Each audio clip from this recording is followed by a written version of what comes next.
Bonjour à toutes et à tous et heureux de vous retrouver dans le cadre de cette web-série où nous partons à la découverte des pères de l'Église. Philippine, bonjour. Bonjour. Aujourd'hui, je voudrais aborder avec vous Grégoire le Grand, qui est un autre père de l'Église important qui a marqué notre histoire. Alors, qui est-il ? Alors, Grégoire le Grand est un homme à la fois politique et religieux absolument passionnant, parce qu'il se trouve à la charnière entre la fin de l'Antiquité et le début du Moyen-Âge. Il était donc pape de 590 à 604, au moment où donc l'Italie tout entière était occupée soit par les Lombards, soit par les Visigoths, où Rome simplement était une espèce de îlot encore contrôlé par l'Empire byzantin qui sera à ce moment-là. Et c'est vraiment lui qui à la fois donc a fait le deuil de l'Empire romain sur lequel s'appuyait l'Église catholique universelle. Il a fait le deuil de cet empire romain et il a appliqué la réelle politique, pourrait-on dire, puisqu'il est rentré en contact épistolaire et diplomatique avec les petits royaumes francs qui existaient en Gaule et avec le royaume visigothique qui était en Espagne. C'est donc, elle est considérée comme étant le dernier des pères de l'Église latin, parce que donc après cela, la littérature va s'épuiser, mais surtout ce sera tout à fait une autre période qui va s'ouvrir. Il était très influent dans le domaine à la fois de la centralisation de l'Église, c'est-à-dire la reconnaissance de la primauté du pape, et deuxièmement aussi dans la mission. Pour ce qui est de la mission, il a un détail assez anecdotique, assez amusant.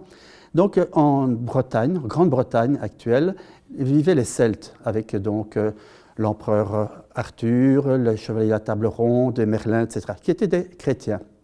Mais voilà que vers le VIe siècle, les Angles et les Saxons, des Germains, quittent la Germanie ou l'Allemagne pour aller envahir l'île de la Bretagne.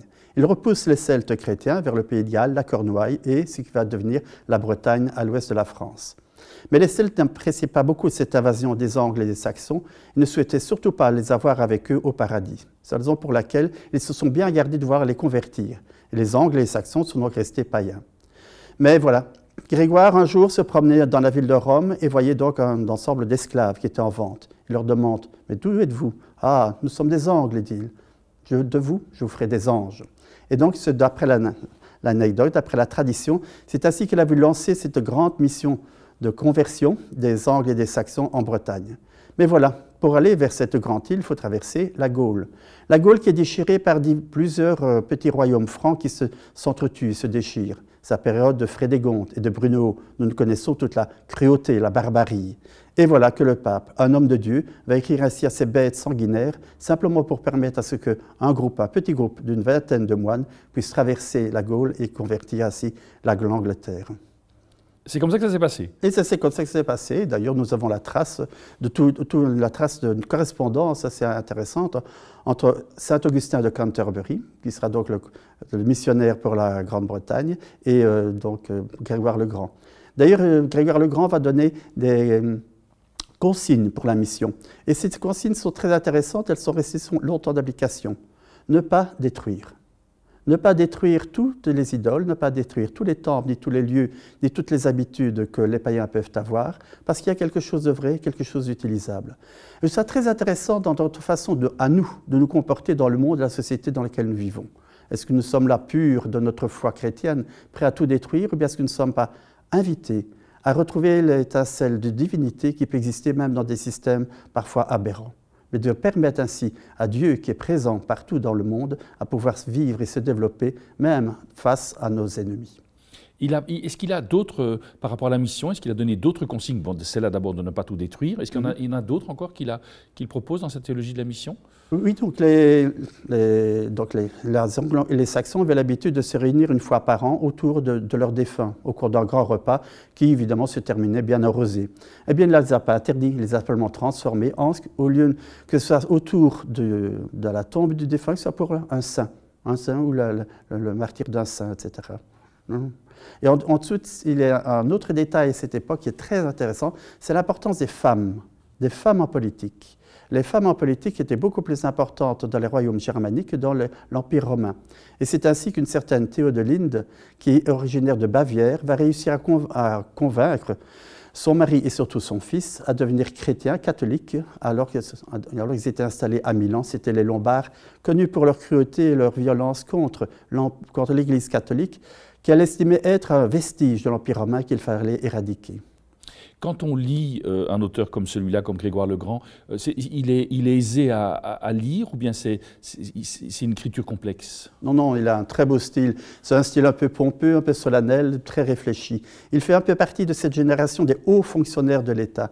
Parce qu'avant d'être prêtre et avant d'être moine, il était tout d'abord préfet de la ville, c'est-à-dire administrateur politique, militaire et judiciaire de la ville de Rome. Et cela sera fort utile, parce qu'il va être élu pape dans des circonstances dramatiques. Que s'est-il passé? C'était de violentes inondations qui avaient débordé, le Tibre avait débordé, la ville de Rome était donc fort endommagée. Mais voilà qu'au milieu des détritus se développe la peste. La peste qui tue même le pape précédent et une partie de la population.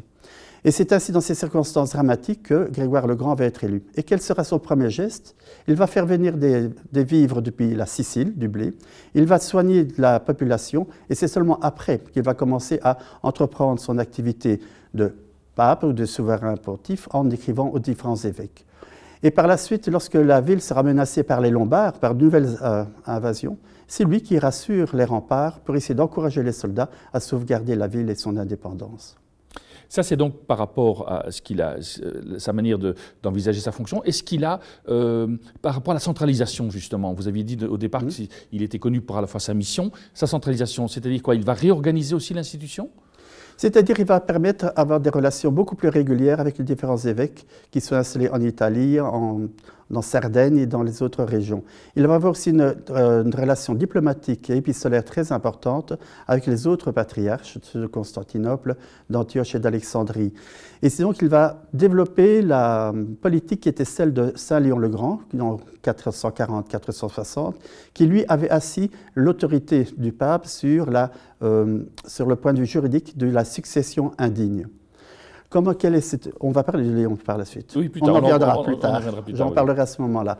Et donc Grégoire le Grand s'est installé dans cette grande tradition de unifier et de stimuler donc la vie épiscopale. D'ailleurs, un de ses premiers écrits va être le pastoral. Le pastoral, c'est quoi? C'est un ensemble de conseils qu'il donne à un évêque, comment il doit prêcher, comment il doit se comporter avec les fidèles, comment on doit élire un évêque, quelles sont les qualités qu'on lui demande. Et ce pastoral a tellement de succès que jusqu'au Concile de Vatican II, ce sera un des documents qui sera le plus souvent lu et relu. Et il est plein de bon sens. Et depuis Vatican II, on ne l'utilise plus ou... Le Saint-Esprit est mieux à l'œuvre, peut-être. Dans cette idée justement de cet homme, donc de Grégoire le Grand, vous avez insisté sur le fait qu'il a quelque part amplifié les rapports avec les évêques, parce qu'avant ça, c'était pas chaque évêque était vraiment souverain sur son évêché ou... Vu la dislocation de l'Empire romain, vu les différentes invasions qui pouvaient avoir lieu, vu les guerres qui pouvaient éclater, il y a un certain repli sur soi-même. Finalement, l'économie devient autarcique et les villes se replient sur elles-mêmes.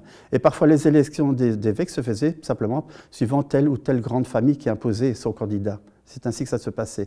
Il a donc ici, et c'est ça qui est très important qu'il faut retenir, il a détaché l'Église catholique du pouvoir temporel.